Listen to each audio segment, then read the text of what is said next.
강원도 깊은 산골, 솔바람이 시원하게 스치는 어느 마을에 장동이라 불리는 총각이 살고 있었습니다. 그 마을은 사방이 산으로 둘러싸여 가장 가까운 읍내까지도 하루 종일 걸어야 하는 오지 중의 오지였지요.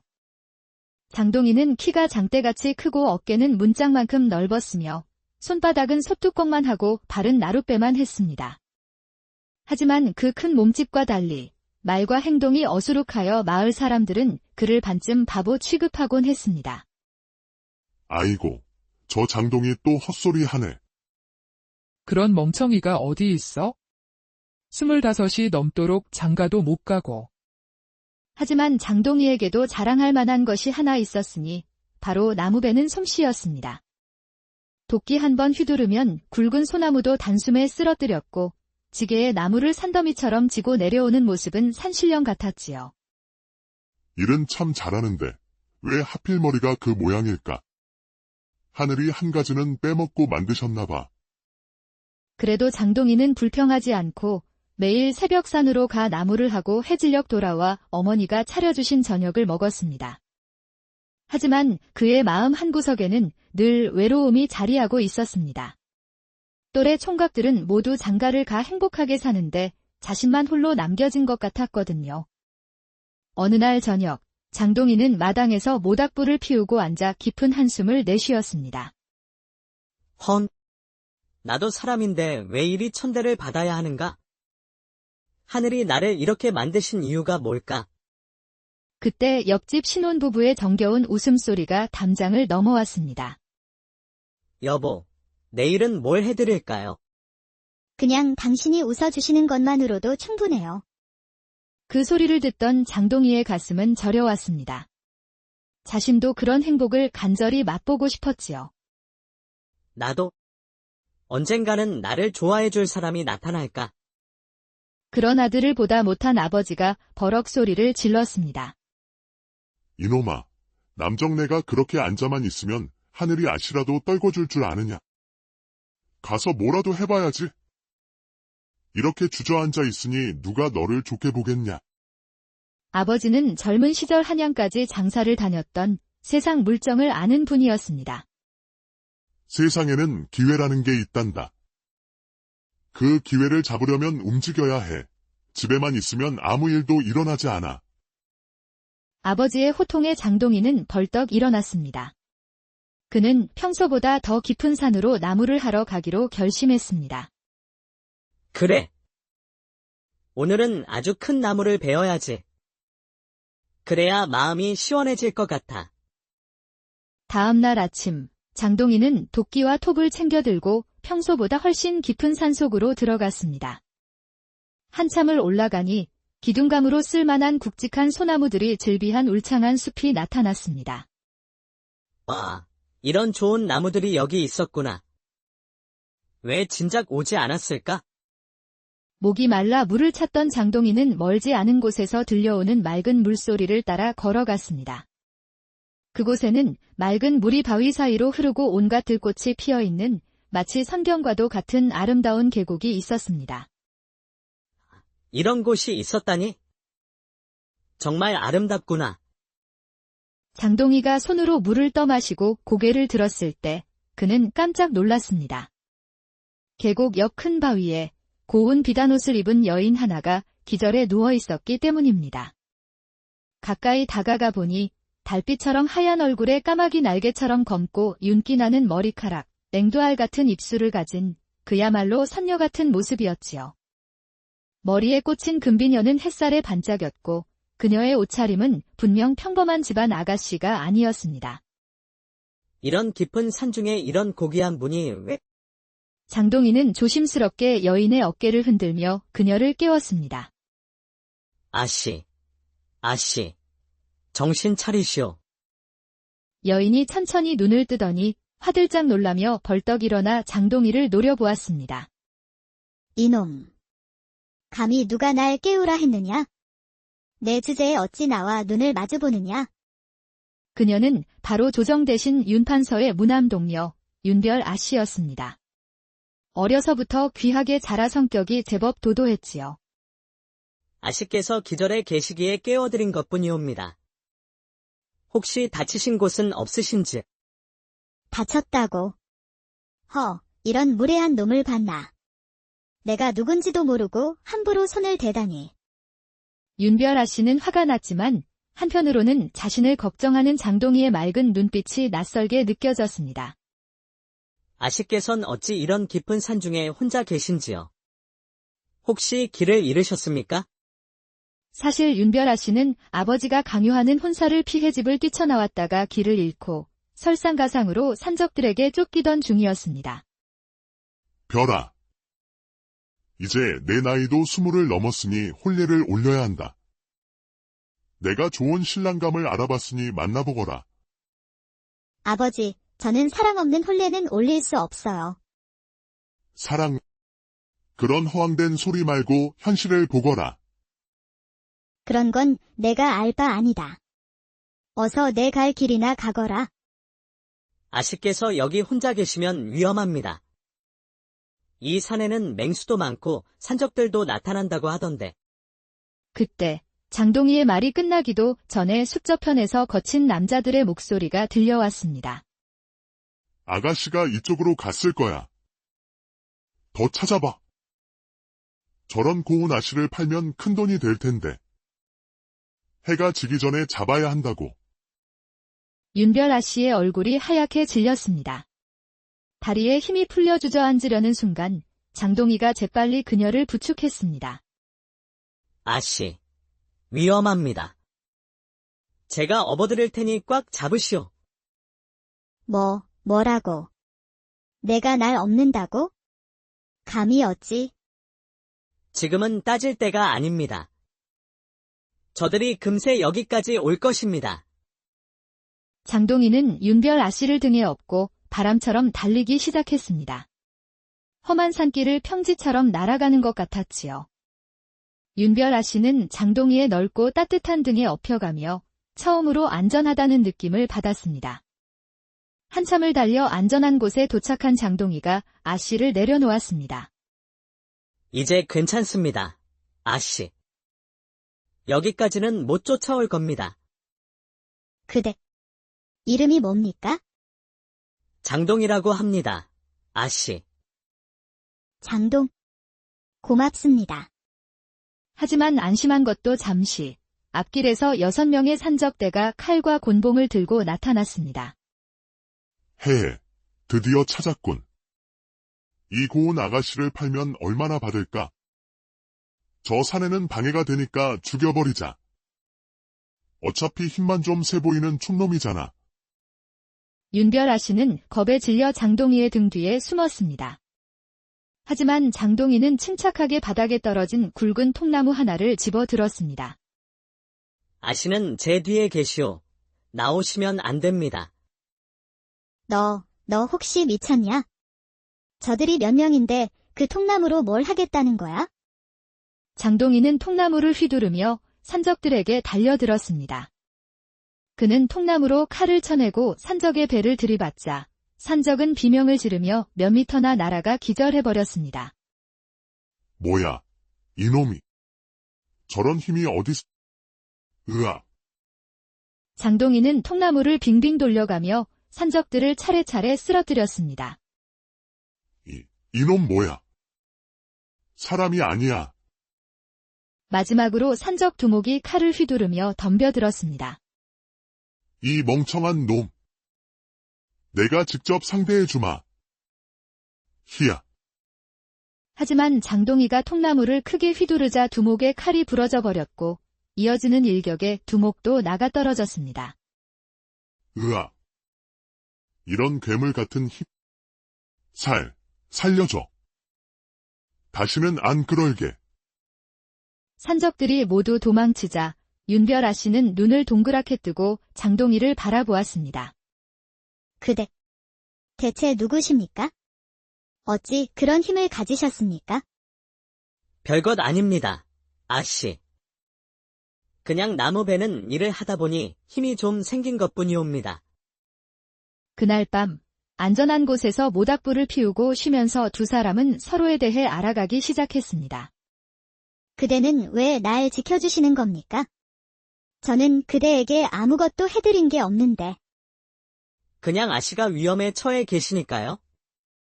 사람이 사람을 돕는 게 당연하지 않습니까? 그리고 아씨께서 너무 고우셔서 그런 것도 있습니다. 그 순간 윤별아 씨의 마음속에 따뜻한 무언가가 스며들었습니다. 이튿날 윤별아 씨는 장동희를 자신의 집이 있는 한양으로 데려갔습니다.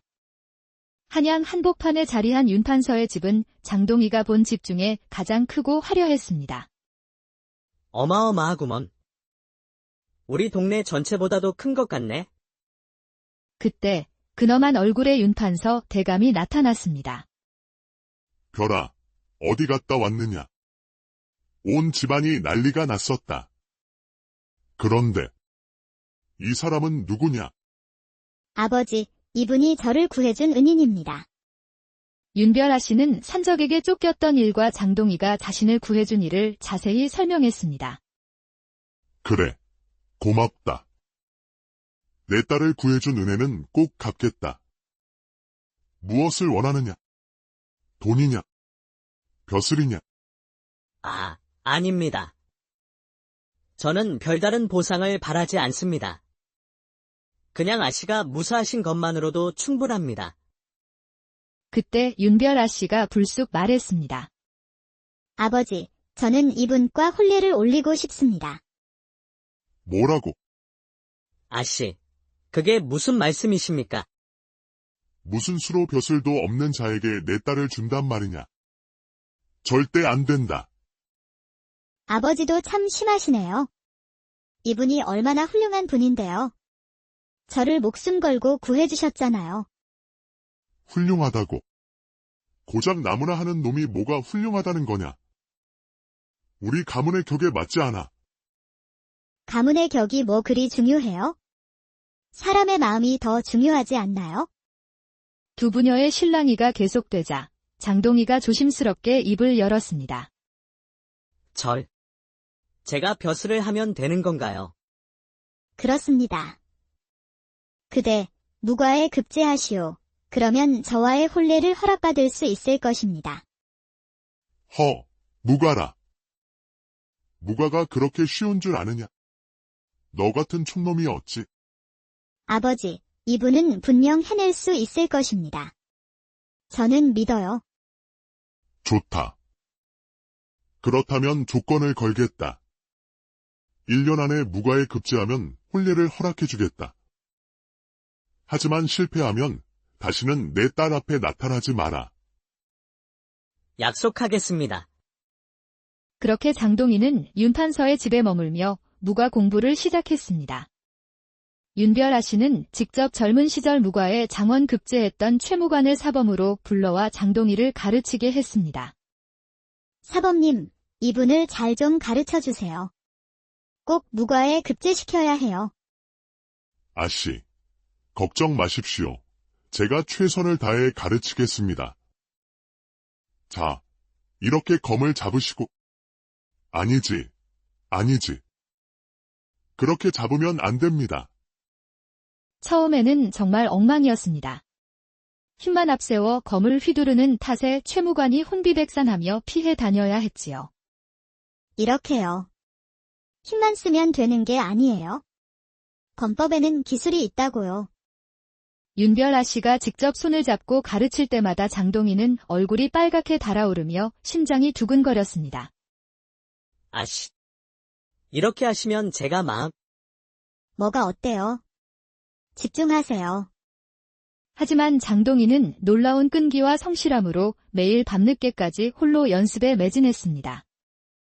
윤별아 씨는 창가에서 그런 장동희의 모습을 지켜보며 그의 성실함에 감동했습니다. 소식을 들은 장동희의 친구 돌쇠도 한양으로 찾아와 그를 도왔습니다. 장동희. 너 정말 대감 댁사위가 된다는 게 사실이냐? 너 같은 바보가 무과를 본다고. 정말 진심이구나. 그럼 내가 도와줄게. 무과 시험에 뭐가 나오는지 알아봐 주지. 윤판서 역시 장동희의 성실함을 보고 조금씩 마음을 열기 시작했습니다. 저놈 생각보다 끈기가 있군. 어느덧 장동희는 힘과 기술이 조화를 이룬 권법을 구사하는 사내가 되어 있었습니다. 장동희님, 이제 제법이십니다. 이렇게 빨리 낼 줄은 몰랐습니다. 드디어 무과시험을 보러 강릉으로 떠나는 날이 왔습니다. 윤별아 씨가 배웅을 나왔습니다.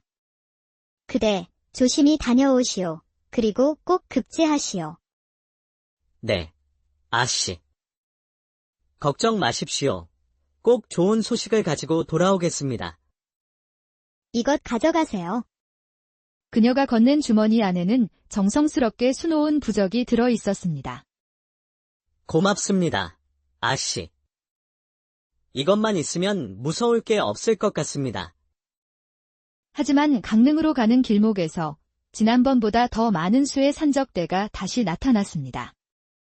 내 놈이로구나. 우리 부하들을 혼내준 놈이. 나는 저번에 당한 놈의 형이다. 우리 아우들을 저승에 보낸 놈.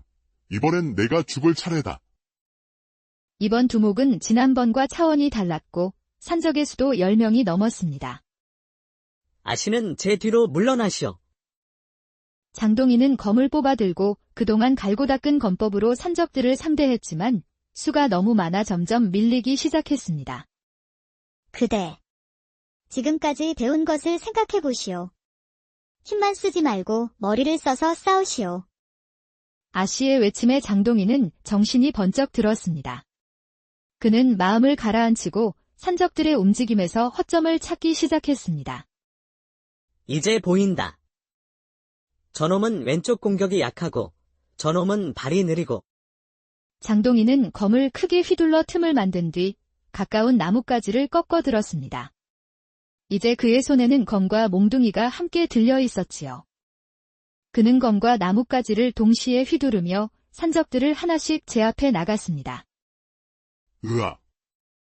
이놈 괴물이야. 검과 몽둥이를 동시에 쓴다고. 마지막으로 두목이 비기인 흑풍검법을 펼쳤지만 장동희는 빈틈을 노려 나뭇가지로 두목의 다리를 쳤습니다. 두목이 비틀거리는 사이 장동희의 검이 그의 목에 닿았습니다. 항복하시오. 더 이상 싸우면 다칠 수도 있습니다. 내가 졌다. 놈들아, 물러나자. 그대 정말 멋졌습니다. 이제야 무과에 급제하실 준비가 되었군요. 아씨 덕분입니다. 아씨께서 가르쳐 주지 않으셨다면 저는 여전히 통나무만 휘두르고 있었을 것입니다. 강릉에서 열린 무과시험은 생각보다 수월했습니다. 첫 시험인 활쏘기에서 장동희의 화살은 관역 한복판에 정확히 명중했습니다. 두 번째 시험인 검술 시합에서도 그의 실전적인 검법은 상대를 금세 제압했습니다. 가장 어려웠던 마상무예에서도 그는 금세 말과 하나가 되어 장군과 같은 위용을 뽐냈습니다. 장동희, 합격. 무과 급제 소식은 금세 한양까지 전해졌습니다. 윤 판서는 처음에는 믿지 못했지만 공식 문서를 보고는 할 말을 잃었습니다. 헌. 정말 그 바보 같던 놈인. 무과의 급제를. 아버지. 이제 인정하시죠? 그분은 정말 훌륭한 분이에요. 좋다. 약속은 약속이니까. 내 사위로 삼겠다. 이만한 인재는 다시 없을 것이야. 드디어 장동희와 윤별아 씨는 많은 사람의 축복 속에서 성대한 혼례를 올렸습니다. 어수룩한 산골 나무꾼이 지혜와 용기를 겸비한 무관이 되고 도도한 양반집 아가씨가 진정한 사랑을 찾게 된 것입니다. 두 사람은 오래 강원도 깊은 산골, 솔바람이 시원하게 스치는 어느 마을에 장동이라 불리는 총각이 살고 있었습니다. 그 마을은 사방이 산으로 둘러싸여 가장 가까운 읍내까지도 하루 종일 걸어야 하는 오지 중의 오지였지요. 장동희는 키가 장대같이 크고 어깨는 문짝만큼 넓었으며 손바닥은 소뚜껑만 하고 발은 나룻배만 했습니다. 하지만 그 큰 몸집과 달리 말과 행동이 어수룩하여 마을 사람들은 그를 반쯤 바보 취급하곤 했습니다. 아이고, 저 장동희 또 헛소리 하네. 그런 멍청이가 어디 있어? 25이 넘도록 장가도 못 가고, 하지만 장동희에게도 자랑할 만한 것이 하나 있었으니 바로 나무베는 솜씨였습니다. 도끼 한 번 휘두르면 굵은 소나무도 단숨에 쓰러뜨렸고 지게에 나무를 산더미처럼 지고 내려오는 모습은 산신령 같았지요. 일은 참 잘하는데 왜 하필 머리가 그 모양일까? 하늘이 한 가지는 빼먹고 만드셨나 봐. 그래도 장동희는 불평하지 않고 매일 새벽산으로 가 나무를 하고 해질녘 돌아와 어머니가 차려주신 저녁을 먹었습니다. 하지만 그의 마음 한구석에는 늘 외로움이 자리하고 있었습니다. 또래 총각들은 모두 장가를 가 행복하게 사는데 자신만 홀로 남겨진 것 같았거든요. 어느 날 저녁, 장동희는 마당에서 모닥불을 피우고 앉아 깊은 한숨을 내쉬었습니다. 헌. 나도 사람인데 왜 이리 천대를 받아야 하는가? 하늘이 나를 이렇게 만드신 이유가 뭘까? 그때 옆집 신혼부부의 정겨운 웃음소리가 담장을 넘어왔습니다. 여보, 내일은 뭘 해드릴까요? 그냥 당신이 웃어주시는 것만으로도 충분해요. 그 소리를 듣던 장동희의 가슴은 저려왔습니다. 자신도 그런 행복을 간절히 맛보고 싶었지요. 나도. 언젠가는 나를 좋아해줄 사람이 나타날까? 그런 아들을 보다 못한 아버지가 버럭 소리를 질렀습니다. 이놈아, 남정네가 그렇게 앉아만 있으면 하늘이 아시라도 떨궈줄 줄 아느냐? 가서 뭐라도 해봐야지. 이렇게 주저앉아 있으니 누가 너를 좋게 보겠냐? 아버지는 젊은 시절 한양까지 장사를 다녔던 세상 물정을 아는 분이었습니다. 세상에는 기회라는 게 있단다. 그 기회를 잡으려면 움직여야 해. 집에만 있으면 아무 일도 일어나지 않아. 아버지의 호통에 장동희는 벌떡 일어났습니다. 그는 평소보다 더 깊은 산으로 나무를 하러 가기로 결심했습니다. 그래. 오늘은 아주 큰 나무를 베어야지. 그래야 마음이 시원해질 것 같아. 다음 날 아침, 장동희는 도끼와 톱을 챙겨 들고 평소보다 훨씬 깊은 산속으로 들어갔습니다. 한참을 올라가니 기둥감으로 쓸만한 굵직한 소나무들이 즐비한 울창한 숲이 나타났습니다. 와, 이런 좋은 나무들이 여기 있었구나. 왜 진작 오지 않았을까? 목이 말라 물을 찾던 장동희는 멀지 않은 곳에서 들려오는 맑은 물소리를 따라 걸어갔습니다. 그곳에는 맑은 물이 바위 사이로 흐르고 온갖 들꽃이 피어있는 마치 선경과도 같은 아름다운 계곡이 있었습니다. 이런 곳이 있었다니? 정말 아름답구나. 장동희가 손으로 물을 떠마시고 고개를 들었을 때 그는 깜짝 놀랐습니다. 계곡 옆 큰 바위에 고운 비단옷을 입은 여인 하나가 기절해 누워 있었기 때문입니다. 가까이 다가가 보니 달빛처럼 하얀 얼굴에 까마귀 날개처럼 검고 윤기 나는 머리카락, 냉두알 같은 입술을 가진 그야말로 선녀 같은 모습이었지요. 머리에 꽂힌 금비녀는 햇살에 반짝였고 그녀의 옷차림은 분명 평범한 집안 아가씨가 아니었습니다. 이런 깊은 산중에 이런 고귀한 분이 왜? 장동희는 조심스럽게 여인의 어깨를 흔들며 그녀를 깨웠습니다. 아씨, 정신 차리시오. 여인이 천천히 눈을 뜨더니 화들짝 놀라며 벌떡 일어나 장동희를 노려보았습니다. 이놈. 감히 누가 날 깨우라 했느냐? 내 주제에 어찌 나와 눈을 마주보느냐? 그녀는 바로 조정대신 윤판서의 무남동녀 윤별 아씨였습니다. 어려서부터 귀하게 자라 성격이 제법 도도했지요. 아씨께서 기절해 계시기에 깨워드린 것뿐이옵니다. 혹시 다치신 곳은 없으신지? 다쳤다고. 이런 무례한 놈을 봤나. 내가 누군지도 모르고 함부로 손을 대다니. 윤별 아씨는 화가 났지만 한편으로는 자신을 걱정하는 장동희의 맑은 눈빛이 낯설게 느껴졌습니다. 아씨께선 어찌 이런 깊은 산중에 혼자 계신지요? 혹시 길을 잃으셨습니까? 사실 윤별 아씨는 아버지가 강요하는 혼사를 피해 집을 뛰쳐나왔다가 길을 잃고 설상가상으로 산적들에게 쫓기던 중이었습니다. 별아. 이제 내 나이도 20을 넘었으니 혼례를 올려야 한다. 내가 좋은 신랑감을 알아봤으니 만나보거라. 아버지, 저는 사랑 없는 혼례는 올릴 수 없어요. 사랑. 그런 허황된 소리 말고 현실을 보거라. 그런 건 내가 알 바 아니다. 어서 내 갈 길이나 가거라. 아씨께서 여기 혼자 계시면 위험합니다. 이 산에는 맹수도 많고 산적들도 나타난다고 하던데.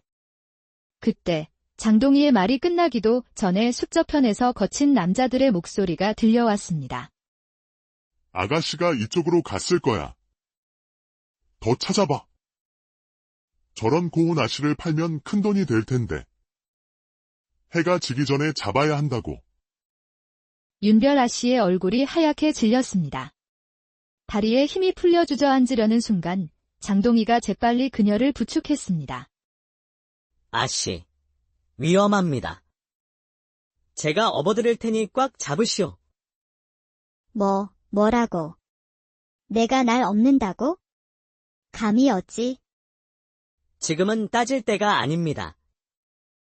저들이 금세 여기까지 올 것입니다. 장동희는 윤별 아씨를 등에 업고 바람처럼 달리기 시작했습니다. 험한 산길을 평지처럼 날아가는 것 같았지요. 윤별 아씨는 장동희의 넓고 따뜻한 등에 업혀가며 처음으로 안전하다는 느낌을 받았습니다.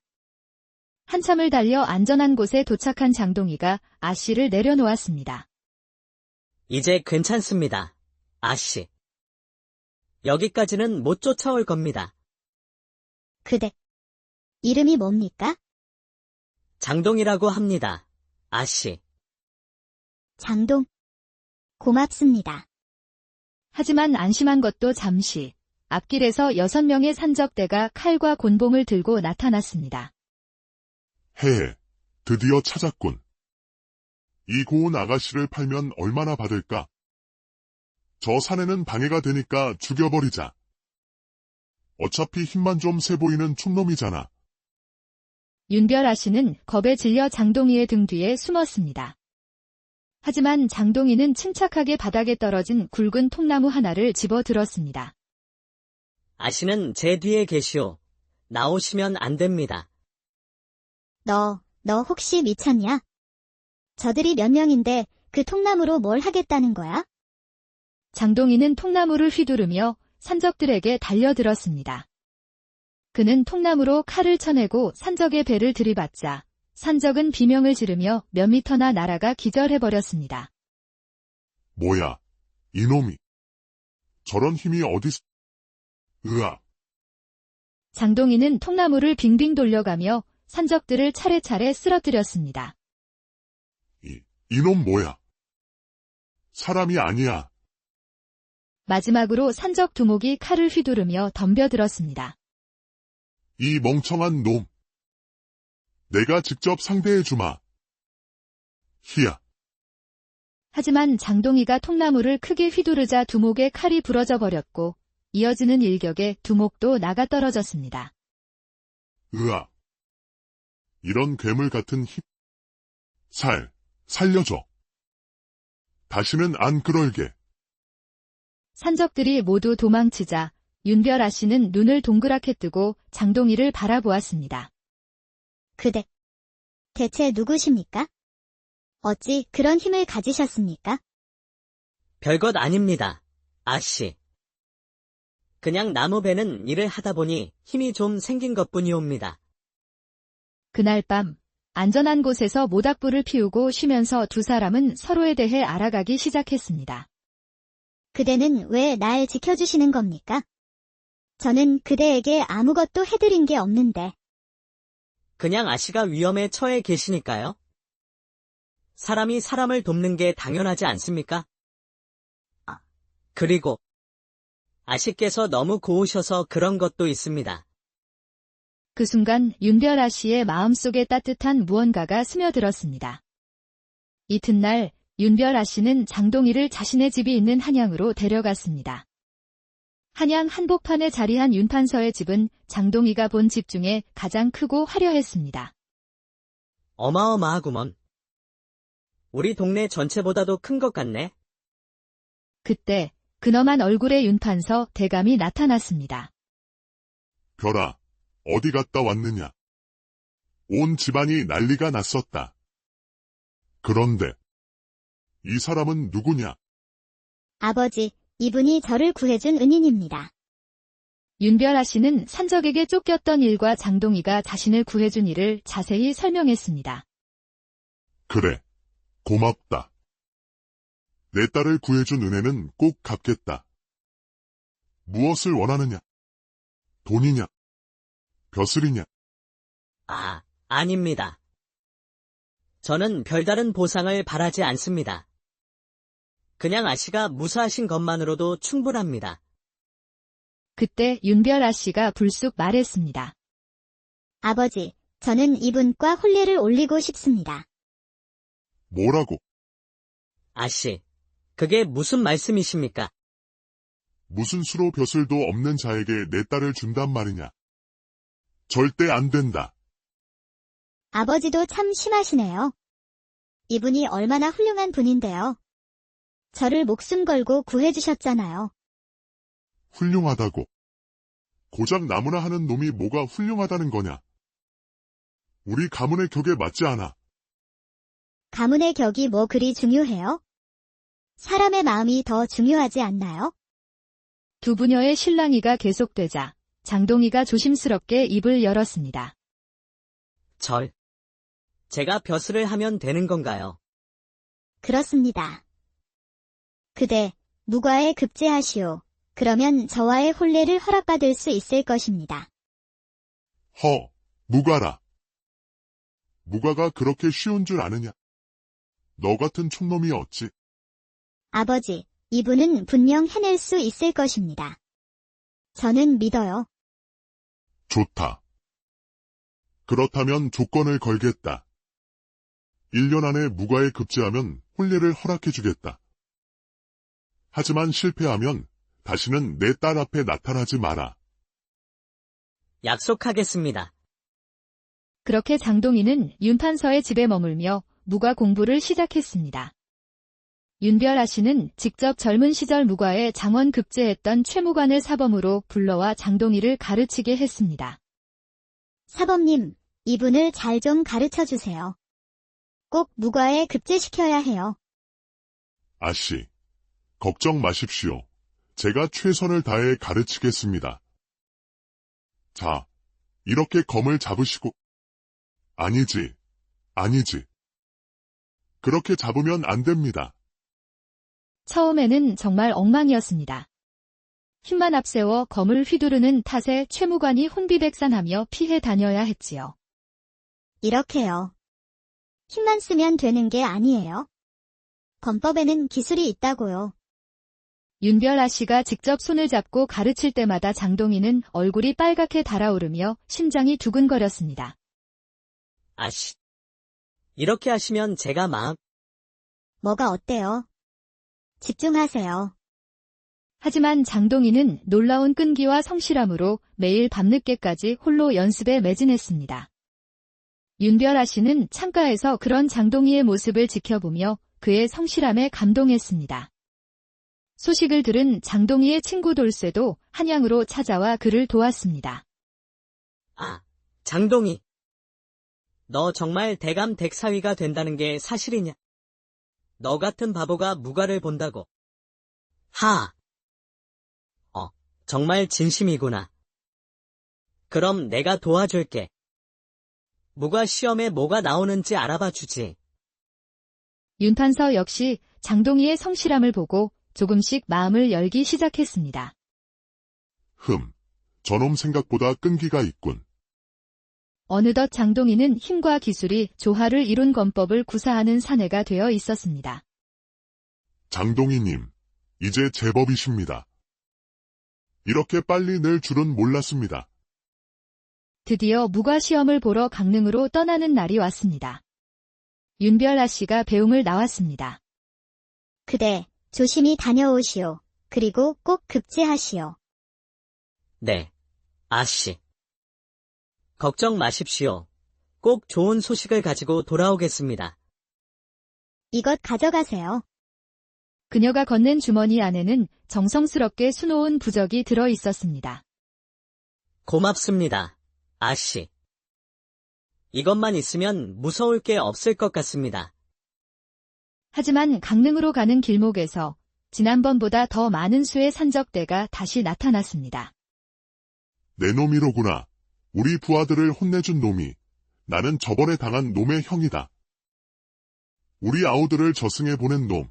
이번엔 내가 죽을 차례다. 이번 두목은 지난번과 차원이 달랐고 산적의 수도 10명이 넘었습니다. 아씨는 제 뒤로 물러나시오. 장동희는 검을 뽑아들고 그동안 갈고 닦은 검법으로 산적들을 상대했지만 수가 너무 많아 점점 밀리기 시작했습니다. 그대. 지금까지 배운 것을 생각해 보시오. 힘만 쓰지 말고 머리를 써서 싸우시오. 아씨의 외침에 장동희는 정신이 번쩍 들었습니다. 그는 마음을 가라앉히고 산적들의 움직임에서 허점을 찾기 시작했습니다. 이제 보인다. 저놈은 왼쪽 공격이 약하고 저놈은 발이 느리고. 장동희는 검을 크게 휘둘러 틈을 만든 뒤 가까운 나뭇가지를 꺾어 들었습니다. 이제 그의 손에는 검과 몽둥이가 함께 들려 있었지요. 그는 검과 나뭇가지를 동시에 휘두르며 산적들을 하나씩 제압해 나갔습니다. 으아. 이놈 괴물이야. 검과 몽둥이를 동시에 쓴다고. 마지막으로 두목이 비기인 흑풍검법을 펼쳤지만 장동희는 빈틈을 노려 나뭇가지로 두목의 다리를 쳤습니다.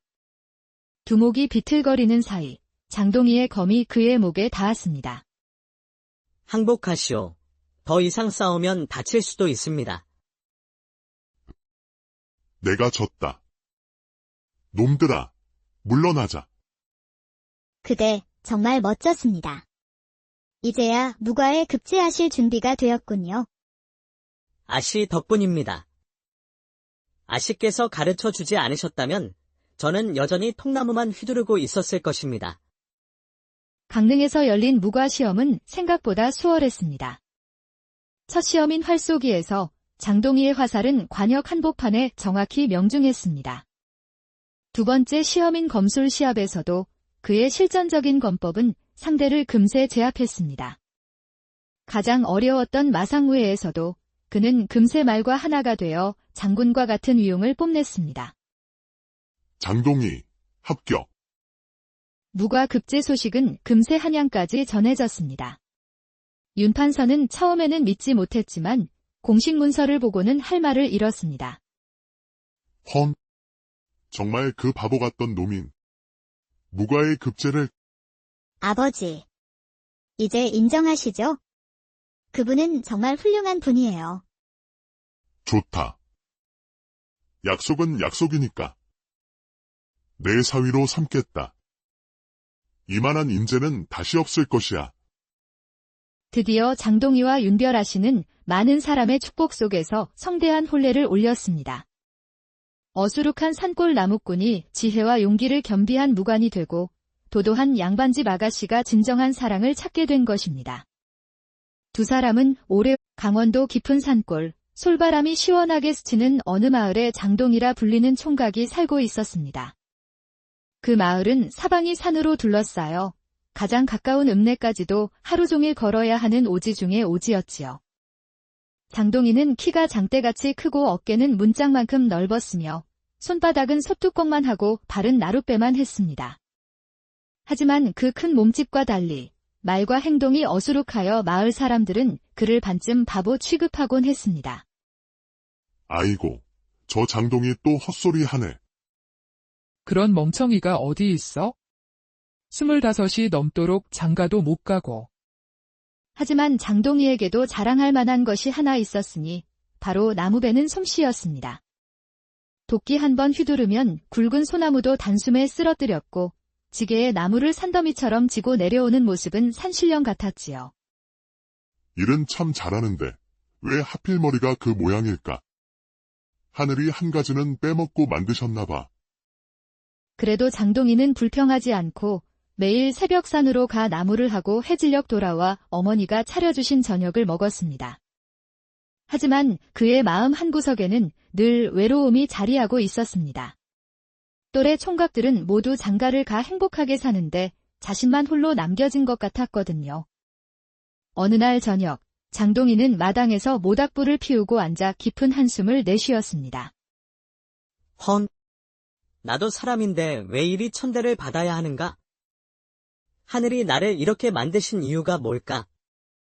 그때 옆집 신혼부부의 정겨운 웃음소리가 담장을 넘어왔습니다. 여보, 내일은 뭘 해드릴까요? 그냥 당신이 웃어주시는 것만으로도 충분해요. 그 소리를 듣던 장동희의 가슴은 저려왔습니다. 자신도 그런 행복을 간절히 맛보고 싶었지요. 나도. 언젠가는 나를 좋아해줄 사람이 나타날까? 그런 아들을 보다 못한 아버지가 버럭 소리를 질렀습니다. 이놈아, 남정네가 그렇게 앉아만 있으면 하늘이 아시라도 떨궈줄 줄 아느냐? 가서 뭐라도 해봐야지. 이렇게 주저앉아 있으니 누가 너를 좋게 보겠냐? 아버지는 젊은 시절 한양까지 장사를 다녔던 세상 물정을 아는 분이었습니다. 세상에는 기회라는 게 있단다. 그 기회를 잡으려면 움직여야 해. 집에만 있으면 아무 일도 일어나지 않아. 아버지의 호통에 장동희는 벌떡 일어났습니다. 그는 평소보다 더 깊은 산으로 나무를 하러 가기로 결심했습니다. 그래.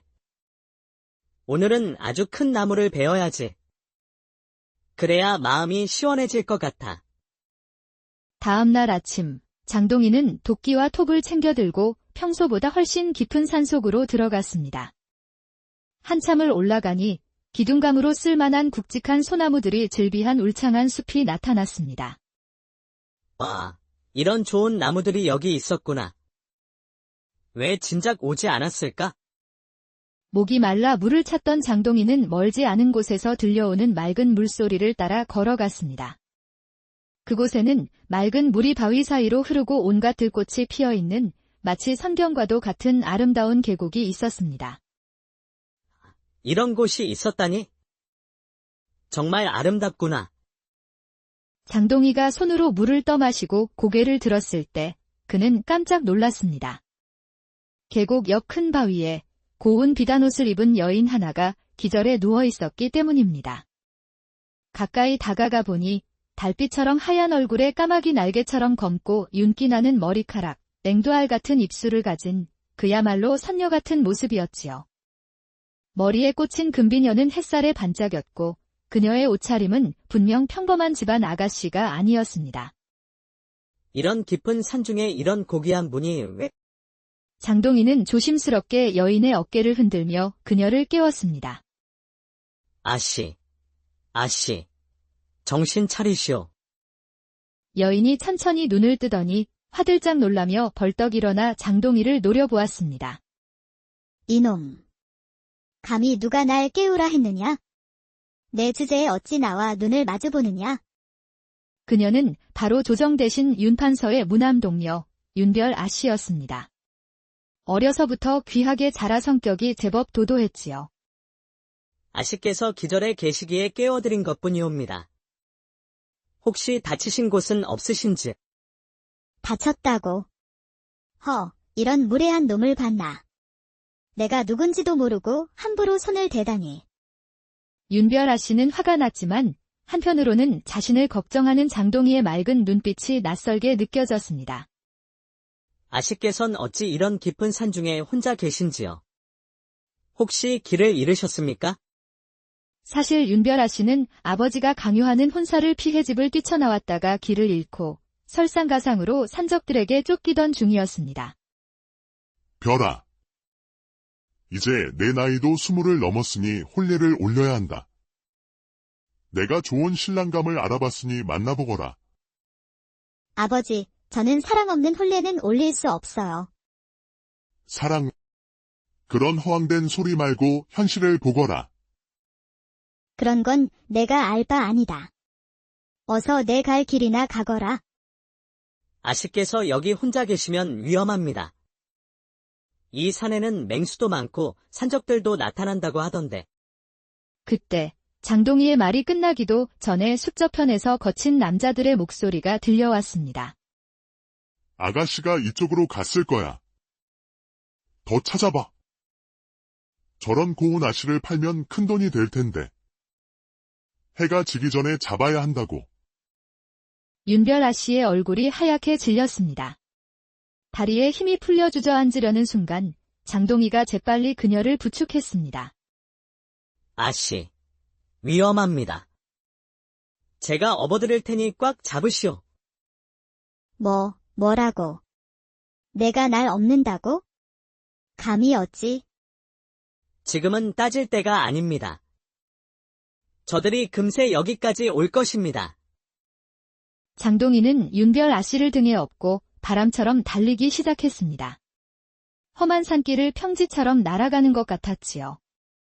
윤별아 씨는 장동희의 넓고 따뜻한 등에 업혀가며 처음으로 안전하다는 느낌을 받았습니다. 한참을 달려 안전한 곳에 도착한 장동희가 아 씨를 내려놓았습니다. 이제 괜찮습니다. 아씨. 여기까지는 못 쫓아올 겁니다. 그대. 이름이 뭡니까? 장동이라고 합니다. 아씨. 장동. 고맙습니다. 하지만 안심한 것도 잠시. 앞길에서 6명의 산적대가 칼과 곤봉을 들고 나타났습니다. 해해, 드디어 찾았군. 이 고운 아가씨를 팔면 얼마나 받을까? 저 사내는 방해가 되니까 죽여버리자. 어차피 힘만 좀 세 보이는 촌놈이잖아. 윤별아 씨는 겁에 질려 장동희의 등 뒤에 숨었습니다. 하지만 장동희는 침착하게 바닥에 떨어진 굵은 통나무 하나를 집어들었습니다. 아씨는 제 뒤에 계시오. 나오시면 안 됩니다. 너 혹시 미쳤냐? 저들이 몇 명인데 그 통나무로 뭘 하겠다는 거야? 장동희는 통나무를 휘두르며 산적들에게 달려들었습니다. 그는 통나무로 칼을 쳐내고 산적의 배를 들이받자 산적은 비명을 지르며 몇 미터나 날아가 기절해버렸습니다. 뭐야, 이놈이. 저런 힘이 어디서... 으아. 장동희는 통나무를 빙빙 돌려가며 산적들을 차례차례 쓰러뜨렸습니다. 이놈 뭐야? 사람이 아니야. 마지막으로 산적 두목이 칼을 휘두르며 덤벼들었습니다. 이 멍청한 놈. 내가 직접 상대해주마. 히야. 하지만 장동희가 통나무를 크게 휘두르자 두목의 칼이 부러져 버렸고 이어지는 일격에 두목도 나가 떨어졌습니다. 으아. 이런 괴물 같은 힘. 살려줘. 다시는 안 그럴게. 산적들이 모두 도망치자 윤별아 씨는 눈을 동그랗게 뜨고 장동희를 바라보았습니다. 그대. 대체 누구십니까? 어찌 그런 힘을 가지셨습니까? 별것 아닙니다. 아씨. 그냥 나무 베는 일을 하다 보니 힘이 좀 생긴 것뿐이옵니다. 그날 밤 안전한 곳에서 모닥불을 피우고 쉬면서 두 사람은 서로에 대해 알아가기 시작했습니다. 그대는 왜 날 지켜주시는 겁니까? 저는 그대에게 아무것도 해드린 게 없는데. 그냥 아씨가 위험에 처해 계시니까요. 사람이 사람을 돕는 게 당연하지 않습니까? 그리고 아씨께서 너무 고우셔서 그런 것도 있습니다. 그 순간 윤별아 씨의 마음속에 따뜻한 무언가가 스며들었습니다. 이튿날 윤별아 씨는 장동희를 자신의 집이 있는 한양으로 데려갔습니다. 한양 한복판에 자리한 윤판서의 집은 장동희가 본 집 중에 가장 크고 화려했습니다. 어마어마하구먼. 우리 동네 전체보다도 큰 것 같네. 그때 근엄한 얼굴의 윤판서 대감이 나타났습니다. 별아, 어디 갔다 왔느냐? 온 집안이 난리가 났었다. 그런데 이 사람은 누구냐? 아버지, 이분이 저를 구해준 은인입니다. 윤별아 씨는 산적에게 쫓겼던 일과 장동희가 자신을 구해준 일을 자세히 설명했습니다. 그래, 고맙다. 내 딸을 구해준 은혜는 꼭 갚겠다. 무엇을 원하느냐? 돈이냐? 벼슬이냐? 아닙니다. 저는 별다른 보상을 바라지 않습니다. 그냥 아씨가 무사하신 것만으로도 충분합니다. 그때 윤별 아씨가 불쑥 말했습니다. 아버지, 저는 이분과 혼례를 올리고 싶습니다. 뭐라고? 아씨, 그게 무슨 말씀이십니까? 무슨 수로 벼슬도 없는 자에게 내 딸을 준단 말이냐? 절대 안 된다.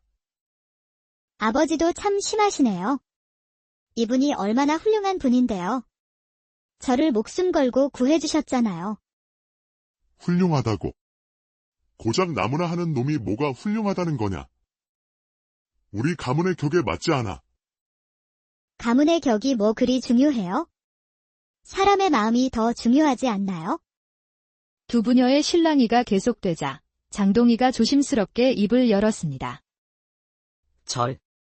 제가 벼슬을 하면 되는 건가요? 그렇습니다. 그대, 무과에 급제하시오. 그러면 저와의 혼례를 허락받을 수 있을 것입니다.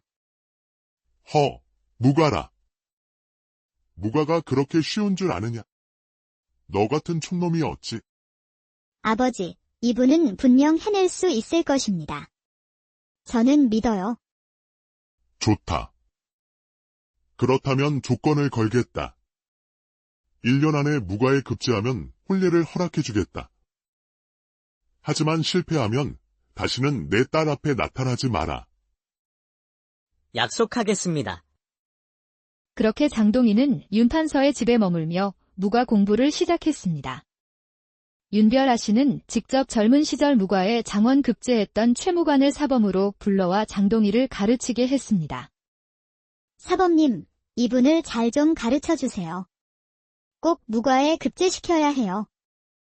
아씨, 걱정 마십시오. 제가 최선을 다해 가르치겠습니다. 자, 이렇게 검을 잡으시고. 아니지. 그렇게 잡으면 안 됩니다. 처음에는 정말 엉망이었습니다.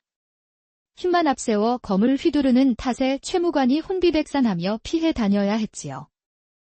이렇게요. 힘만 쓰면 되는 게 아니에요. 검법에는 기술이 있다고요.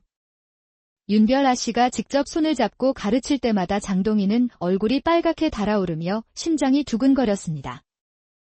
아씨, 이렇게 하시면 제가 뭐가 어때요? 집중하세요. 하지만 장동희는 놀라운 끈기와 성실함으로 매일 밤늦게까지 홀로 연습에 매진했습니다. 윤별 아씨는 창가에서 그런 장동희의 모습을 지켜보며 그의 성실함에 감동했습니다. 소식을 들은 장동희의 친구 돌쇠도 한양으로 찾아와 그를 도왔습니다. 장동희. 너 정말 대감 댁사위가 된다는 게 사실이냐? 너 같은 바보가 무과를 본다고. 정말 진심이구나. 그럼 내가 도와줄게. 무과 시험에 뭐가 나오는지 알아봐 주지. 윤판서 역시 장동희의 성실함을 보고 조금씩 마음을 열기 시작했습니다. 저놈 생각보다 끈기가 있군. 어느덧 장동희는 힘과 기술이 조화를 이룬 검법을 구사하는 사내가 되어 있었습니다. 장동희님, 이제 제법이십니다. 이렇게 빨리 늘 줄은 몰랐습니다. 드디어 무과 시험을 보러 강릉으로 떠나는 날이 왔습니다. 윤별 아씨가 배웅을 나왔습니다. 그대, 조심히 다녀오시오. 그리고 꼭 급제하시오. 네, 아씨. 걱정 마십시오. 꼭 좋은 소식을 가지고 돌아오겠습니다. 이것 가져가세요. 그녀가 건넨 주머니 안에는 정성스럽게 수놓은 부적이 들어 있었습니다. 고맙습니다, 아씨. 이것만 있으면 무서울 게 없을 것 같습니다. 하지만 강릉으로 가는 길목에서 지난번보다 더 많은 수의 산적대가 다시 나타났습니다. 내 놈이로구나. 우리 부하들을 혼내준 놈이. 나는 저번에 당한 놈의 형이다. 우리 아우들을 저승에 보낸 놈. 이번엔 내가 죽을 차례다. 이번 두목은 지난번과 차원이 달랐고 산적의 수도 10명이 넘었습니다. 아씨는 제 뒤로 물러나시오. 장동희는 검을 뽑아들고 그동안 갈고 닦은 검법으로 산적들을 상대했지만 수가 너무 많아 점점 밀리기 시작했습니다. 그대. 지금까지 배운 것을 생각해 보시오. 힘만 쓰지 말고 머리를 써서 싸우시오. 아씨의 외침에 장동희는 정신이 번쩍 들었습니다. 그는 마음을 가라앉히고 산적들의 움직임에서 허점을 찾기 시작했습니다. 이제 보인다. 저놈은 왼쪽 공격이 약하고 저놈은 발이 느리고. 장동희는 검을 크게 휘둘러 틈을 만든 뒤 가까운 나뭇가지를 꺾어 들었습니다. 이제 그의 손에는 검과 몽둥이가 함께 들려 있었지요. 그는 검과 나뭇가지를 동시에 휘두르며 산적들을 하나씩 제압해 나갔습니다. 으아! 이놈 괴물이야. 검과 몽둥이를 동시에 쓴다고. 마지막으로 두목이 비기인 흑풍검법을 펼쳤지만 장동희는 빈틈을 노려 나뭇가지로 두목의 다리를 쳤습니다. 두목이 비틀거리는 사이 장동희의 검이 그의 목에 닿았습니다. 항복하시오. 더 이상 싸우면 다칠 수도 있습니다.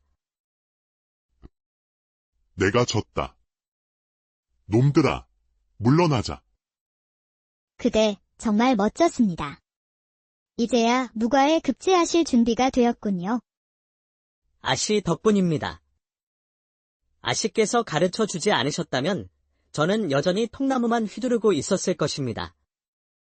강릉에서 열린 무과 시험은 생각보다 수월했습니다. 첫 시험인 활쏘기에서 장동희의 화살은 관역 한복판에 정확히 명중했습니다. 두 번째 시험인 검술 시합에서도 그의 실전적인 검법은 상대를 금세 제압했습니다. 가장 어려웠던 마상무예에서도 그는 금세 말과 하나가 되어 장군과 같은 위용을 뽐냈습니다. 장동희, 합격. 무과 급제 소식은 금세 한양까지 전해졌습니다.